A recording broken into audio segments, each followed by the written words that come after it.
Hola a todos y todas. Ya se terminaron las vacaciones de invierno y estamos empezando esta segunda mitad del año en Seguimos Educando. Cuadernos, radio, televisión, página web son algunos de los medios que tomamos para acompañarlos en esta situación excepcional que nos está tocando vivir y poder seguir aprendiendo juntos. Vos ya sabés, la escuela no es reemplazable, pero desde acá estamos buscando acercarles a los chicos, a las chicas, a los docentes, a las familias, un poco de esa escuela que conocemos, extrañamos y a la que muy pronto vamos a volver. Hasta las vacaciones nos habíamos enfocado en trabajar con los chicos y las chicas de sexto y séptimo grado, según el lugar del país en el que se encuentren, porque a lo mejor están algunos en primer año, los contenidos específicos de cada materia. Esta semana les planteamos un camino distinto. Vamos a aprovechar estos primeros encuentros para volver a hablar sobre lo que estuvimos viendo en la primera parte del año, así nos ponemos a punto para lo que va a venir, pero intentando pensarlo desde otras miradas.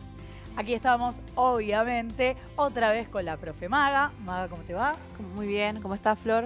Muy bien, todo en orden. Y les queremos compartir una muy linda noticia.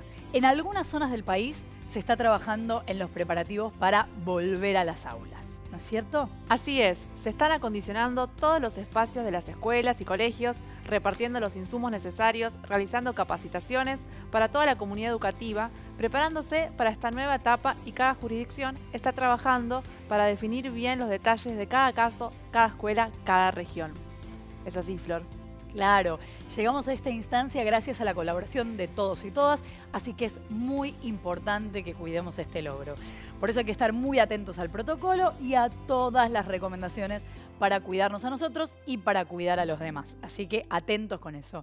Mientras tanto, nosotros vamos a ir aprendiendo las cosas más importantes para cuidar este momento tan esperado. Por eso tenemos algunas explicaciones animadas para compartirles, para que nos podamos ir preparando para esta nueva etapa, como por ejemplo la que vamos a ver ahora. Presten atención.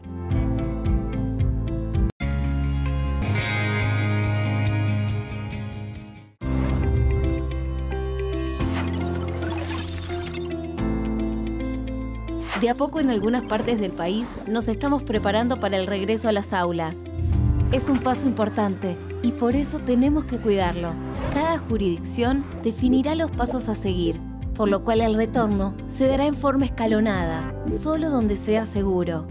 ¿Cuáles son los criterios? Lo primero siempre es la salud, cuidarnos y evitar riesgos. En las jurisdicciones en las que se pueda regresar al aula de a poco, cada escuela se organizará a su modo para poder garantizar el cumplimiento de los protocolos, ya sea en materia de higiene, como el conservar las distancias en aulas, recreos y zonas comunes, o bien qué hacer si aparecen síntomas o casos confirmados. Es importante saber bien cuáles son los pasos a seguir en cada caso y de volver a las aulas, conocer en detalle cómo cumplir con los protocolos para poder cuidarte a vos y a los demás. Sigamos cuidándonos para seguir aprendiendo. Seguimos educando.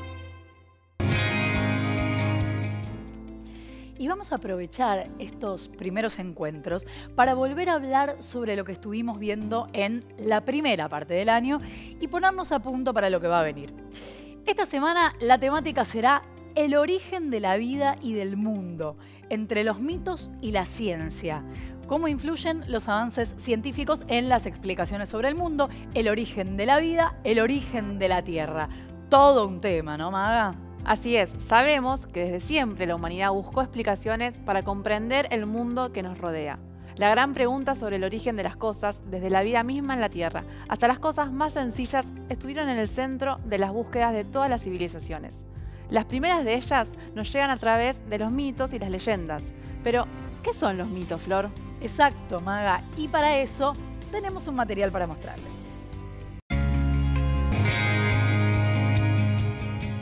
Absolutamente. Entonces, tema, prácticas del lenguaje, Sí. Mitos y leyendas. Mitos y leyendas. Mitos. ¿Qué es un mito, antes que nada? ¿Qué es un mito? ¿Como un cuento? ¿Algo parecido? Es una narración. Sí, una historia. Una historia. Sí. Bien. El mito de...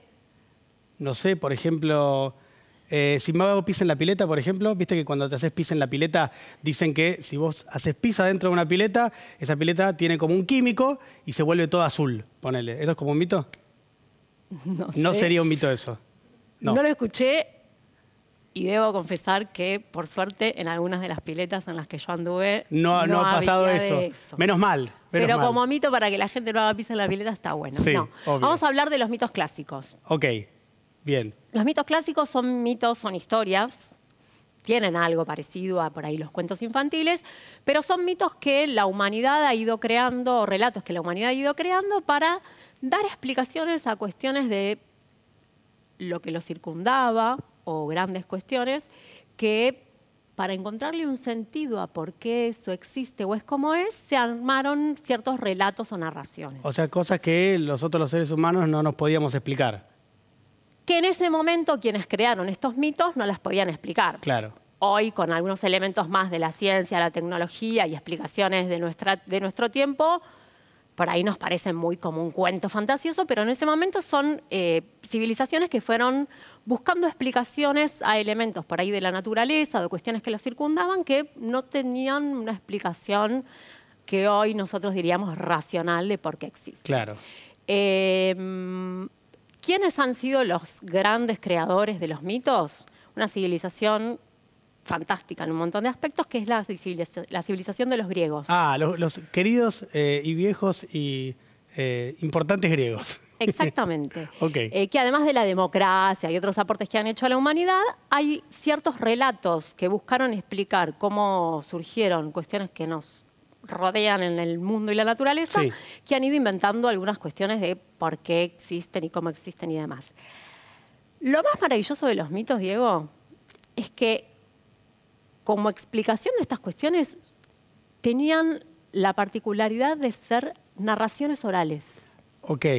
Se transmitían de generación en generación, en generación, en generación. ¿Y por qué eso? ¿Por qué era que era oral? ¿Porque todavía no existía la escritura tal cual la conocemos? Exactamente. Todavía no existía y si existían tenían métodos por ahí que eran muy artesanales, duraderos, o sea, que se empezó a escribir en piedras, lápidas y cuestiones, no algo con la facilidad que nosotros tenemos, ni en papel, ni tinta, ni imprenta en su momento, y ahora mucho menos la tecnología y el WhatsApp que los niños deben andar usando.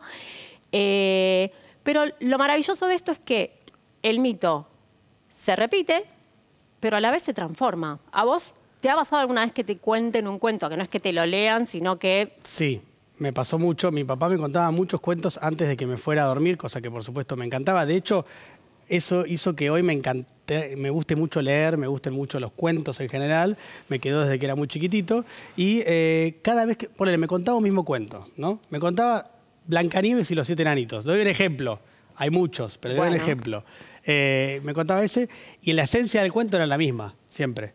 Pero iba cambiando. Todo el tiempo los personajes decían cosas que antes no habían dicho o estaban en lugares que antes no habían estado y así siempre iba como el cuento modificándose en base al relato oral que me hacía él. Bien. A veces pasa que los chicos cuando le cambias algo te dicen, no, te falta la parte de que, porque te olvidaste algo que era importante o que si omitís eso, la historia no es la misma. Claro. Los mitos, tanto de los mitos como las leyendas, tienen esta particularidad, que han sido narraciones que se transmitieron oralmente. Eso permite que se transformen y luego, una vez que quedaron fijas, nosotros hoy para acceder seguramente a algunos mitos y leyendas, que los chicos, si hay manuales o libros por ahí en casa y quieren ir buscando, también pueden encontrar y van a acceder a más historias. Una ahora las lee y la transmisión oral en algunos aspectos un poco se perdió, pero tanto los mitos como las leyendas tienen esta particularidad. ¿Qué otra particularidad tienen los mitos? ¿Qué otra? Los mitos griegos en particular mezclan o combinan seres que tienen características humanas, si se quiere, pero combinan algunas cuestiones de dioses. Mayor trascendencia. Exactamente. Tenemos dioses, tenemos titanes, que son una especie de héroes, que no son humanos, pero tampoco son dioses, y después tenemos a los hombres, nosotros ahí vamos a decir hombres y mujeres, pero a los seres humanos, tal como nosotros los conocemos y los pensamos. Y que la vida de esos seres humanos en los mitos siempre queda supeditada, siempre queda bajo la tutela o bajo la regla de esos dioses, por ejemplo, ¿o no? Es interesante lo que planteas porque en algunos momentos están supeditados y en otros momentos hay unas tensiones y unas disputas por cosas, objetos y demás. Bien.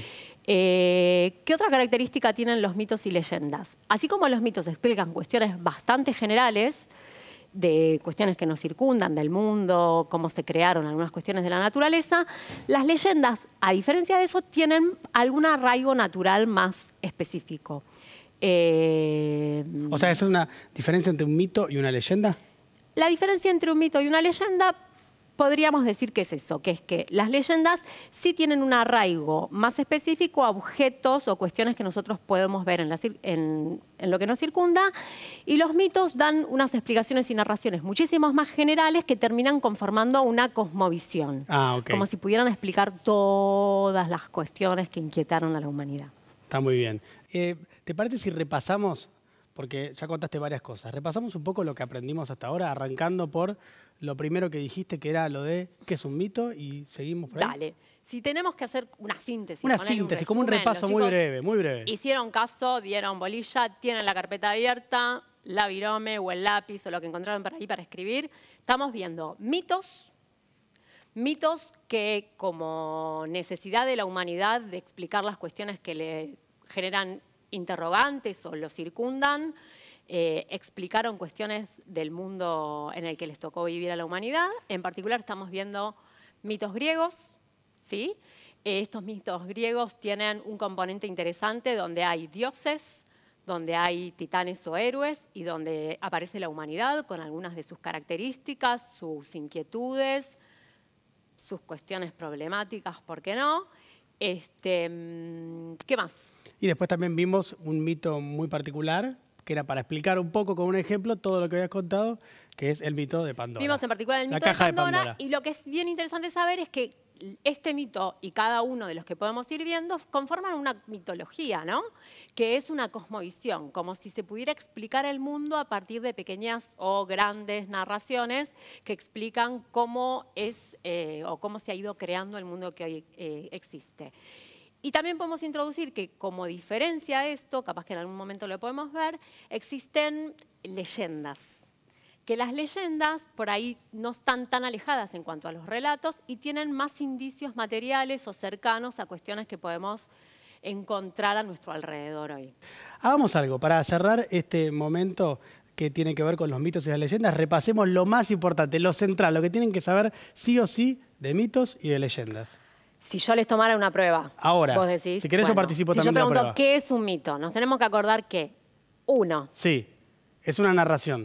Es una narración que busca explicar o dar sentido a algo por lo que nos preguntamos o se preguntó la humanidad. Bien, cuando todavía no tenían a la ciencia, se hacían preguntas sobre el mundo que los rodeaba y sobre cosas que les preocupaban, e inventaban estas historias. Busca explicar o dar sentido a algo. Dos, se transmitió o se transmite oralmente de generación en generación, como otra característica fundamental. Entonces, uno puede encontrar distintas versiones de lo mismo, transmisión oral. Perfecto. O sea que algunos pequeños cambios se van sucediendo en el tiempo justamente porque no está escrito, sino que es oral, entonces algunas cosas se van cambiando. Exactamente. Y la tercera es que no están aisladas. En general forman parte de un grupo de mitos o de leyendas que conforman una mitología que dan lugar a una cosmovisión. Toda una explicación del mundo. Toda la explicación del mundo viene dada por este conjunto de mitos, ¿no? Exactamente, distinto en cada cultura. Distinto en cada cultura. Por eso nosotros hablamos de los griegos que tenían su cosmovisión del mundo y del universo y tenían un conjunto de mitos que la explicaban. ¿Y la leyenda? Que recién decías, la diferencia entre mito y leyenda, para repasarla.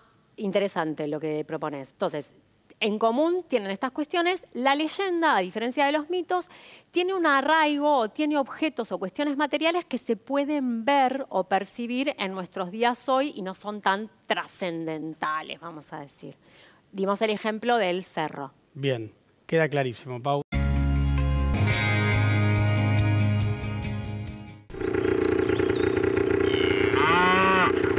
Hola, ¿cómo están? Hoy vamos a hablar de los mitos clásicos. Desde tiempos muy remotos, el ser humano buscó explicaciones acerca del origen del mundo. ¿De dónde venimos? ¿Cuál fue realmente el origen de todas las cosas que nos rodean? Distintos pueblos, para responder algunas de estas preguntas, crearon bellas historias llamadas mitos. ¡Opa! ¿Qué pasó? ¿Qué es esto? ¿Qué es? Tengo algo que te va a ayudar a ver las cosas de otro modo. ¿Ver de otro modo? Con cada uno de estos objetos podés ver cómo veían el mundo las distintas civilizaciones. ¡Cuántos anteojos, antiparras! ¿Y por esto tanto suspenso? Bueno, suspenso. Próbatelo y vas a ver. Bueno. A ver. Chinos. ¡Opa! Chinos, ¿eh?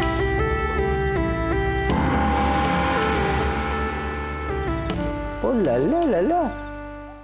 A ver. Mayas. ¿Mayas? ¡Opa!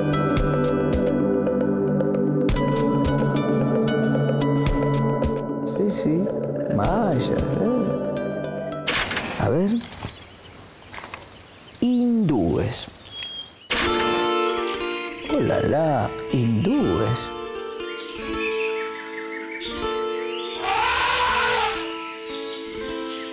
Hindúes, sí. La palabra griega mitos quiere decir historia o relato. Los mitos explican los fenómenos naturales y temas difíciles de comprender, como por ejemplo el origen del universo o el origen del mundo. Mirá lo que encontré. Región andina. Está bueno, ¿no? Sí. ¿Vamos? Por supuesto.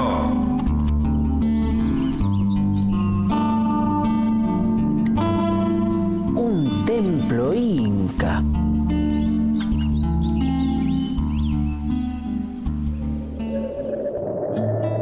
El dios del cielo, Pachacamac, y la diosa tierra, Pachamama, tuvieron 2 hijos gemelos, un varón y una mujer. El dios Pachacamac murió ahogado en el mar. La diosa tierra quedó sola con sus hijos. Una noche llegaron a una cueva, habitada por un hombre semidesnudo llamado Huacón. En el fuego hervían unas papas en una olla de piedra. Huacón, dirigiéndose a los niños, les pidió que fuesen a traer agua, pero el cántaro que les dio estaba rajado, y por esa causa los niños tardaron en regresar a la cueva. Durante la ausencia de los hermanos, Huacón intentó seducir a Pachamama, y al no lograrlo, la mató. Al regresar los gemelos preguntaron por su madre, y Huacón les dijo que no tardaría en volver, pero los días pasaban sin que apareciera. Un día, Huaychau, el ave que anuncia la salida del sol, se compadeció de los niños y les contó la suerte de su madre. Les aconsejó que huyan.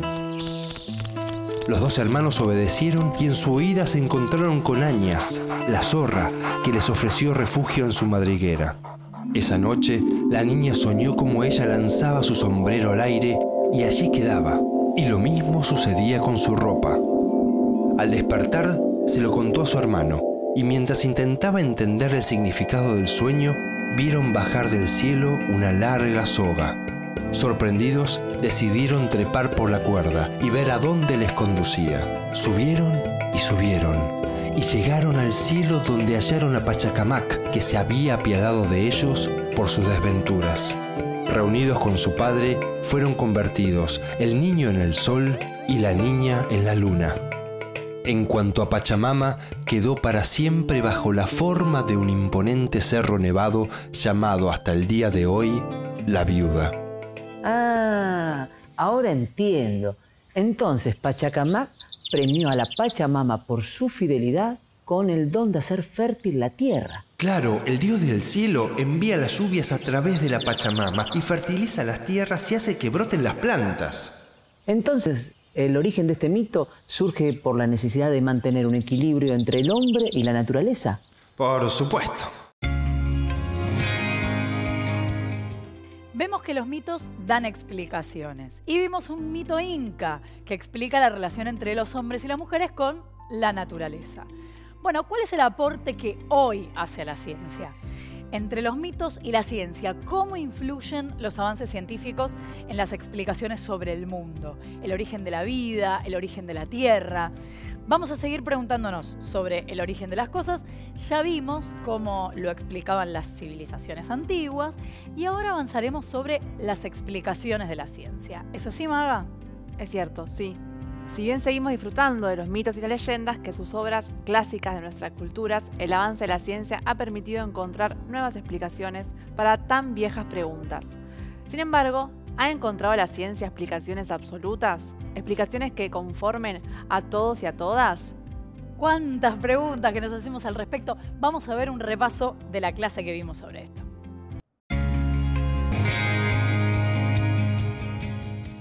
Bueno, es importante entender, como siempre nos dice Maga, que no fue que de repente, bueno, ya sabemos cómo sucede la vida porque acá estamos. No, es de millones de años atrás y hubo que empezar a analizar cómo fue. Exacto. Y Esto que se empieza a pensar en Marte, bueno. Exactamente, y hubo varias investigaciones y teorías y que sigue habiendo también, no es que tampoco se quedó, vamos a ver que no es que ya tenemos todo sabido y todo concluido, sino que también seguimos todo el tiempo en este estudio pensando y haciéndonos preguntas. Pero como veíamos en el video, la investigación del suelo, de lo que decíamos de las rocas, nos permite saber bastante sobre las características de la Tierra, ¿no? Y veíamos por ahí en clases anteriores naturales, cuando estudiamos los movimientos de las placas tectónicas, que ese movimiento y la erosión también nos permitió poder ver suelo de hace millones y millones de años atrás también. Por eso también podemos tener estas muestras, digamos, a las cuales podemos acceder debido a esto que venimos diciendo, nos permiten pensar un poco en cómo era la Tierra, esta Tierra primitiva, esta Tierra de hace millones de años atrás, miles de millones de años atrás. Sí. Y también lo que vimos en el video, lo que vieron ahí en casa chicos y chicas, es que las condiciones eran muy extremas y muy distintas a las que tenemos hoy en día. Había volcanes activos donde la temperatura era muy, pero muy alta, no es la que hoy conocemos. Aunque nos quejemos mucho del calor, no es la que conocemos hoy ni ahí, era muchísimo más alta, por eso decimos que eran extremos.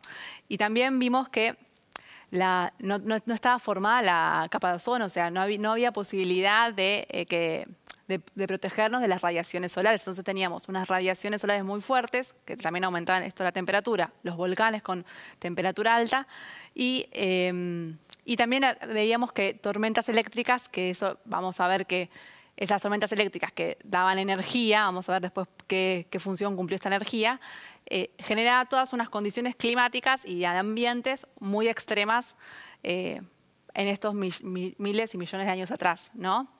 Sin embargo, estas condiciones vamos a ver que pudieron dar lo que hoy podemos decir que es vida microscópica y un inicio, digamos, ¿no? Vimos también en el video de que aparecían dos científicos contemporáneos que están en diferentes partes del mundo, pero que llegaron como una misma idea. Eran Oparin y Helden, que ellos llegan a la misma idea en la cual piensan que estas condiciones iniciales de la Tierra, con tanta radiación y tanta energía que había debido a estas tormentas eléctricas, pudieron empezar a generar lo que podríamos pensar como moléculas muy, muy simples, que después un conjunto de moléculas muy simples pueden llegar a llamarse, los conocemos hoy en día y sabemos hoy en día que son los aminoácidos, que son como más complejas y estructuras más complejas y que hoy quizás en laboratorios se pueden llegar a producir, y que ese conjunto de aminoácidos puede formar lo que podríamos nombrar como proteínas, y esas proteínas pueden formar lo que podríamos nombrar como bacterias o microorganismos, que por ahí sí es una palabra un poco más conocida por nosotros y nosotras. Todo esto que venimos diciendo sucedió, como decimos, hace millones y millones de años atrás. Llevó muchísimo tiempo llegar a la vida que después estuvimos investigando y conociendo, y también llevó a muchísimas investigaciones. Veíamos estas dos teorías que coincidían y que tenían estos dos científicos, pero también la ciencia, además de observar y de conocer a través de observaciones o a través de lectura de investigaciones de otros, también recurre y necesita de la experiencia concreta. Claro. Es otra forma que tenemos para poder conocer y sacar conclusiones acerca de los elementos del mundo físico que observamos.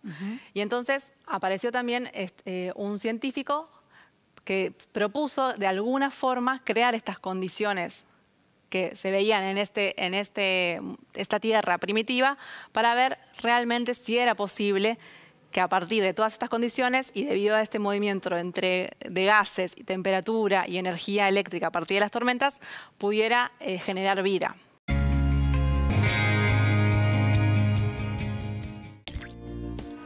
Hacia 1953, Miller tuvo la idea de simular la atmósfera primitiva con la mezcla de gases que había propuesto Oparin. Lo realizó en un balón de vidrio al que bombardeó con descargas eléctricas. Después de cierto tiempo, comprobó que se habían formado entre numerosos compuestos orgánicos, aminoácidos, componentes de las proteínas y sustancias propias y fundamentales de todos los seres vivos. Desde este primer experimento, casi todos los aminoácidos que existen en las proteínas pudieron ser producidos en los laboratorios sin la intervención de seres vivos. Actualmente los geólogos se inclinan a pensar que la atmósfera primitiva pudo haber estado compuesta por nitrógeno, dióxido de carbono y agua, con pequeñas cantidades de metano, dióxido de azufre, cloruro de hidrógeno y amoníaco. Pero con esta composición sin gas hidrógeno no se obtienen compuestos orgánicos por descargas eléctricas. Hay investigadores que plantean que el caldo primitivo de Oparin Haldane no era tan concentrado como para que se produjera la gran cantidad de reacciones químicas necesarias para formar las moléculas complejas características de los seres vivos. No sabes lo deliciosa que está esta sopa. ¡Antro que el caldo de Oparin! Me imagino, don Cosme. Pero, ¿y si no fue así? ¿Cómo fue que la vida evolucionó en nuestro planeta? Sigamos consabiendo. Sigamos. Hay investigadores que afirman que la vida surgió o en aguas estancadas, o en la superficie del mar, o en películas húmedas sobre superficies de arcilla o de piritas de hierro, o en el fondo de los mares, entre otros lugares supuestos. Para otros científicos, la vida podría haber surgido fuera de la Tierra, en algún otro lugar del universo y haberse esparcido por él. Esta teoría es conocida como panspermia. Sin embargo, los especialistas en biología extraterrestre aún no encuentran fuera de la Tierra rastros de algún ser vivo, ni siquiera bacterias. Pero sí se comprobó la existencia en el espacio de numerosos compuestos orgánicos. Se ha descubierto que, tanto en el polvo interestelar como en los meteoritos caídos en la Tierra, se hallan similares compuestos orgánicos. Los compuestos orgánicos pudieron haber llegado a la Tierra desde el espacio exterior y luego se hicieron más complejos en el ambiente terrestre. Tal vez un trozo de cometa pudo depositarse en la Tierra cuando estaba en proceso de enfriamiento, portando las primeras moléculas orgánicas prebiológicas, las cuales posteriormente siguieron un proceso similar al propuesto por la evolución prebiótica. Entonces, todavía no hay teoría que pueda explicar completamente el origen de la vida. Retomando un poco lo que veníamos viendo en el video, acá hay un gráfico para poder analizar un poquito más lo que hizo este científico Miller, porque él, como decíamos, una forma que tenemos de conocer también es comprobar de algún modo, sabiendo igual que es imposible llegar a tener esas mismas condiciones que había en este primer momento de la Tierra hace millones de años atrás, ¿no? Porque decíamos que eran condiciones extremas. Es un poco lo que nos explicaba el científico el otro día, en realidad el ingeniero, pero que también se dedica al ámbito de la ciencia, que es, no podían probar acá lo que querían chequear en Marte, necesitaban las condiciones de Marte y acá en la Tierra no se podían generar esas condiciones. Exactamente, y incluso él decía que hacía todo para que se generen, pero en el momento en que estaban esperando que aterrice el robot o el artefacto que he construido, temblaban porque si bien habían hecho todo lo posible para acercarse a esas condiciones, no era lo mismo. Claro. Pero bueno, es la forma que también tenemos para poder comprobar, argumentar y demostrar que una teoría, en este sentido, acerca del origen de la vida, es así. Y él quiso demostrar, de algún modo, crear estas condiciones para ver si realmente sucedía que con esos niveles altos de temperatura y esa energía, esa gran cantidad de energía, podía generarse estas pequeñas moléculas llamadas aminoácidos. Entonces acá lo que vemos es que como en esta bola, digamos, hay un conjunto de gases que vendrían como a hacer lo que estaba en la atmósfera, ¿no? Estos gases que estaban en la atmósfera. Y a la vez vemos que se le aplicaba unas cargas de electrodos que vendrían a ser los relámpagos de estas tormentas eléctricas, ¿no? Ajá. Esta fuerte carga de energía que era lo que se producía en estos años en la Tierra primitiva.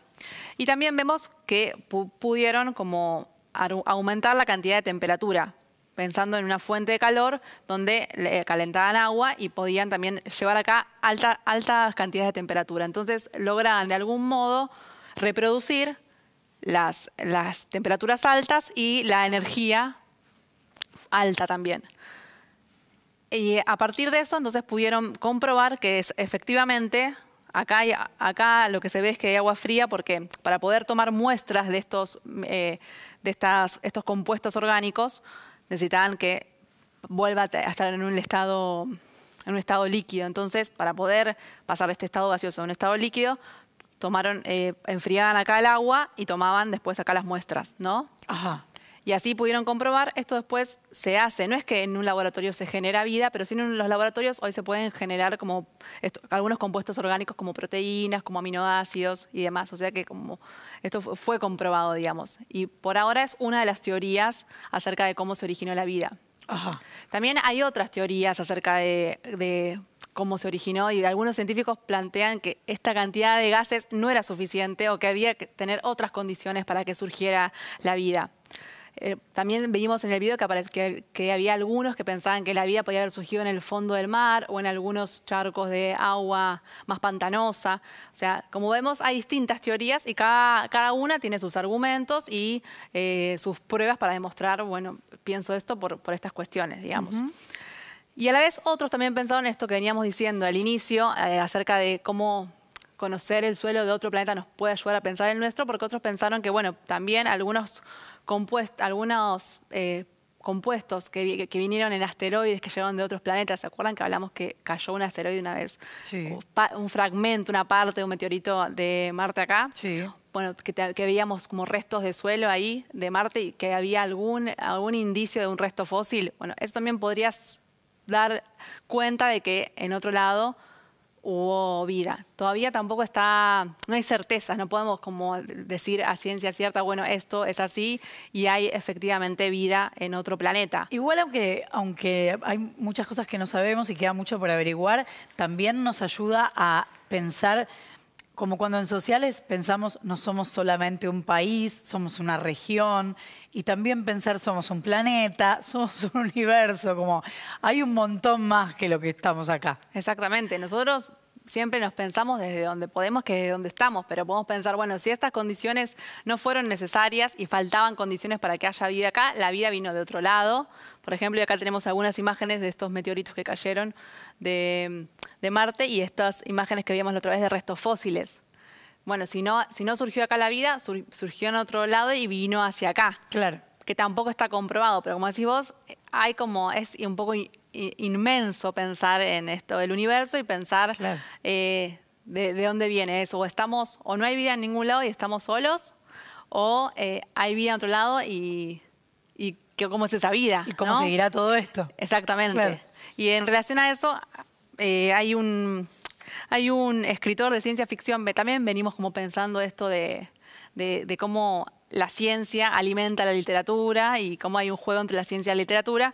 Y hay un escritor de ciencia ficción llamado Arthur Clarke que alguna vez dijo, existen dos posibilidades, que estemos solos en el universo o que no lo estemos. Ambas dan miedo. Claro, totalmente. Que es esto tal cual que vos estás diciendo, ¿no? Así. Qué gran interrogante se abre sobre el origen de la vida. Qué gran campo para que la ciencia siga investigando. Los invitamos a todos en sus casas para que reflexionen sobre lo que vimos hoy. Yo ahora me voy a hacer la clase de gimnasia de la profe Flor. Un pequeño recreo, Maga. Nos reencontramos mañana contigo. Claro, sí. Y enseguida volvemos. ¿Vamos a hacer educación física? Dale, vamos.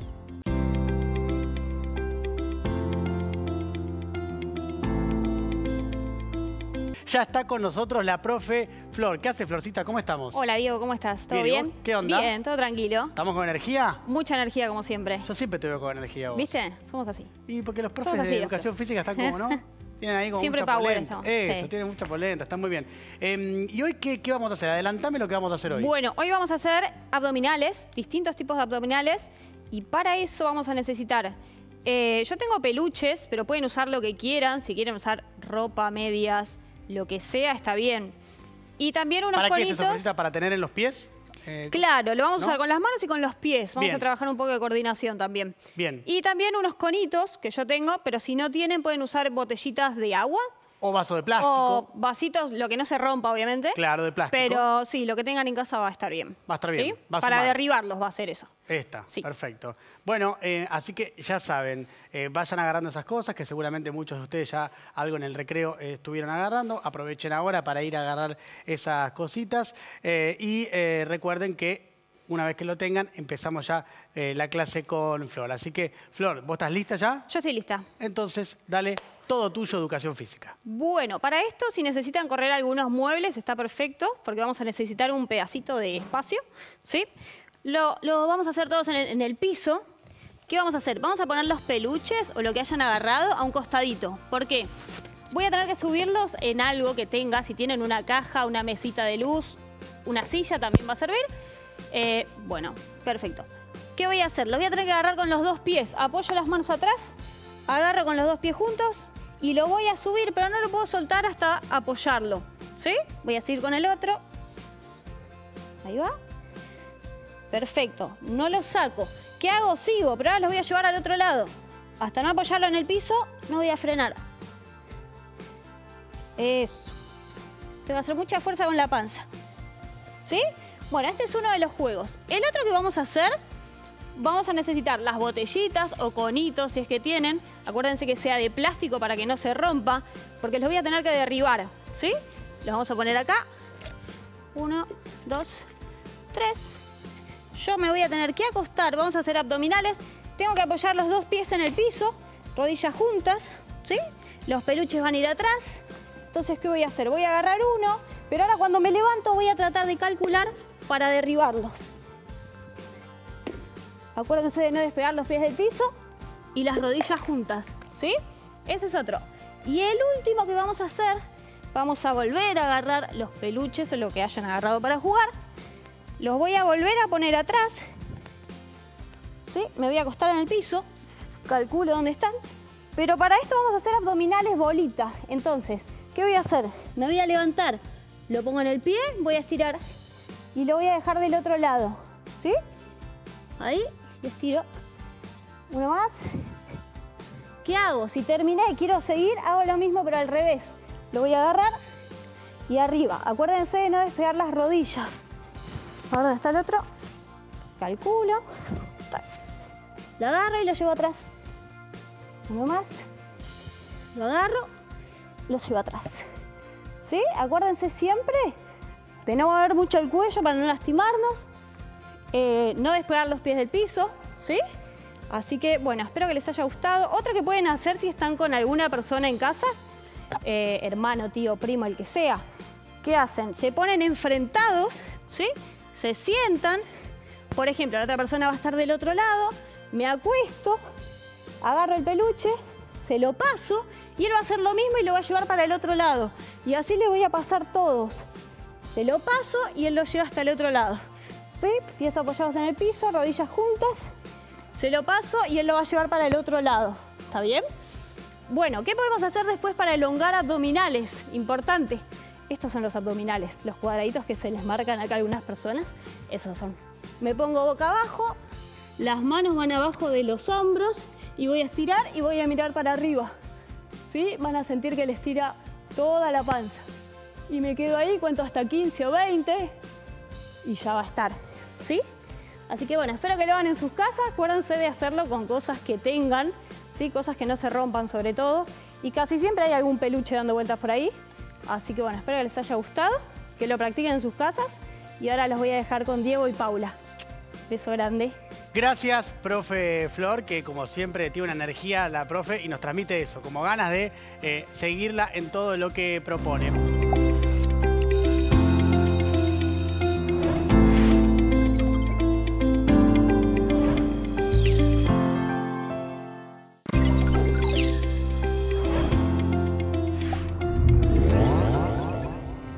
Bueno, pasaron varios meses y en este tiempo, pese a no haber podido ir al aula, seguimos aprendiendo, seguimos educando y además aprendimos cosas de toda esta experiencia. Por ahí no nos terminamos de dar cuenta, pero es importante poder ponerlas en valor. Por eso les compartimos esta pequeña sección en donde, a partir de entrevistas a distintos expertos, a personalidades de la comunidad educativa, nos van a empezar a aportar su mirada sobre qué cosas nos deja esta experiencia y qué cosas podemos pensar hacia adelante. Así que acá les compartimos una pequeña entrevista a Mirta Torres, que es especializada en didáctica de la escritura y lectura y es la actual directora provincial de Educación Primaria de la Dirección General de Cultura y Educación bonaerense. Las invito a pensar y reflexionar de la mano de Mirta acerca de los cuidados que tenemos que tener en esta etapa. Prestar atención.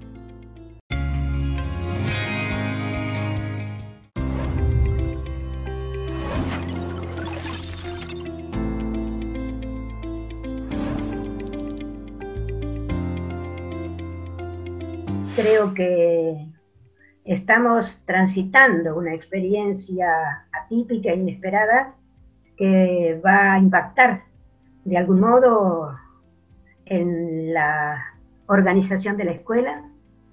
Ya impactó sin ninguna duda, nos ha puesto a todos los docentes en la exigencia de buscar estrategias de enseñar a distancia, y también nos ha puesto en la absoluta responsabilidad de evaluar no las respuestas de las niñas y los niños solamente, sino de evaluar nuestras propias propuestas. Creo que eso va a producir una reflexión muy fuerte, sin duda acerca del aprendizaje, pero principalmente acerca de la enseñanza. Y otra gran experiencia que es la heterogeneidad de los grupos escolares. La heterogeneidad es natural de cualquier grupo social. No puede ser un problema para la escuela. El regreso al aula va a tener sin ninguna duda en el nivel primario y creo que también en el secundario grandes diferencias de acuerdo con las condiciones y las disposiciones sanitarias en las que esté viviendo cada lugar de nuestro país. Sin lugar a dudas, hoy mismo habría escuelas que estarían en condiciones de volver porque están instaladas en zonas donde hace más de 21 días que no se producen casos de coronavirus. Esas escuelas, si tienen una cantidad de estudiantes y una superficie que permite reunir a los niños guardando el distanciamiento que indica la autoridad sanitaria precisamente, estarían en condiciones de volver. Otras escuelas, otros distritos, o persisten con casos más cercanos de contagio y por lo tanto continuarán con el trabajo a distancia, y algunas de las escuelas que incluso en un sitio donde no ha habido contagios recientes van a tener que proponer una organización posiblemente diferente de acuerdo a la escuela, una asistencia, por ejemplo, de algunas veces por semana, es decir, que no vamos a tener posiblemente un regreso homogéneo. Va a ser un regreso adecuado a la situación sanitaria de cada lugar, de modo que nos preparamos para tener múltiples situaciones de regreso. Va a haber una organización en muchas escuelas, probablemente de días en que se asiste y días en que se continúa con el trabajo a distancia. El día en que vuelvan a asistir será para conceptualizar, para compartir explicaciones, para escuchar la opinión de los compañeros, lo cual ayuda a aprender.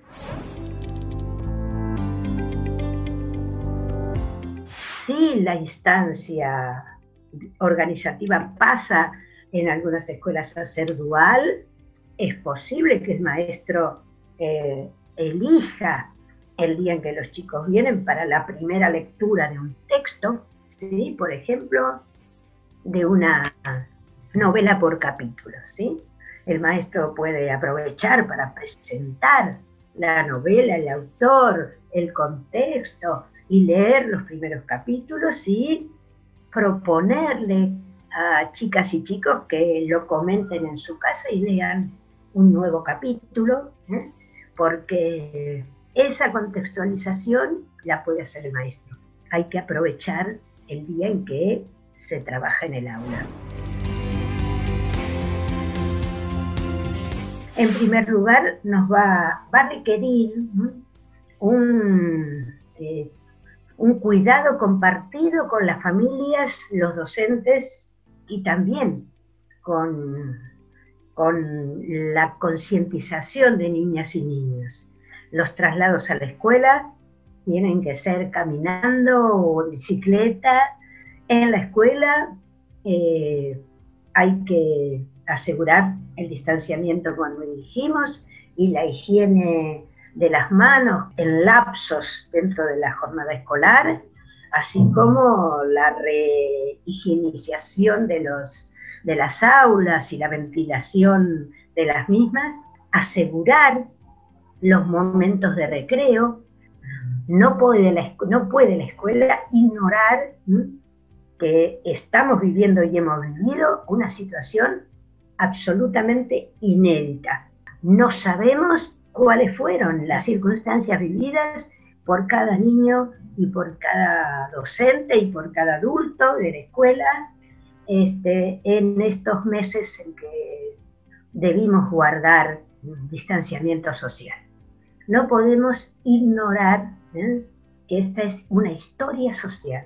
Si se habla de esto en la escuela, no como el tema central, insisto, ¿sí?, sino como algo que forma parte de la experiencia social nuestra y del mundo.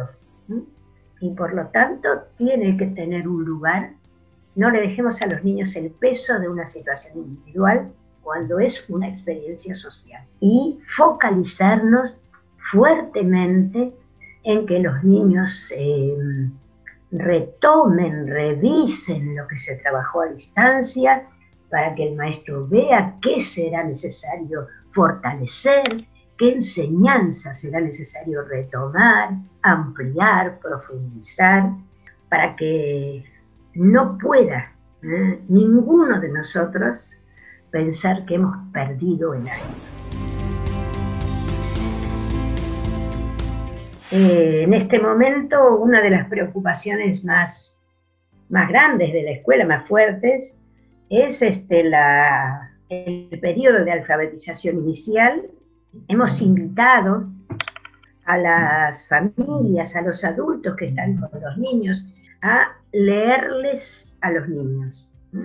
Nuestros materiales trataron de hacer llegar a todas las familias textos, cuentos, poemas, informaciones interesantes, para que llegaran a los hogares y para que algún adulto o hermano mayor les leyera para los niños y leyera con los niños. Está circulando un programa que se llama Cuentos que Viajan, y nuestros cuentos que viajan llegan a las 8 de la noche a todos los niños que quieran acceder a ellos, ¿sí? De otros países, de países limítrofes y hasta no limítrofes, están escuchando, esperan la hora para escuchar el cuento viajero que llega cada día, de lunes a lunes.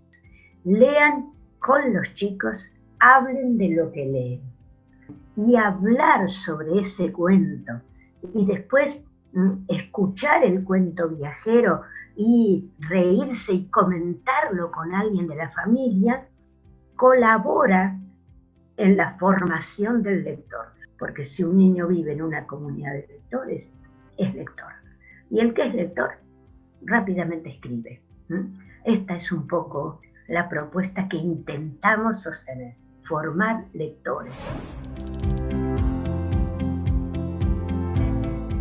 Les quiero decir que los extrañamos mucho, la escuela primaria los extraña. Sin las chicas y los chicos no hay escuela primaria, hay una escuela vacía, silenciosa, quietita. Estamos esperando que vuelvan, estamos esperando compartir con ustedes muchas lecturas, los estamos esperando. Pensamos que va a ser una alegría volver a encontrarnos.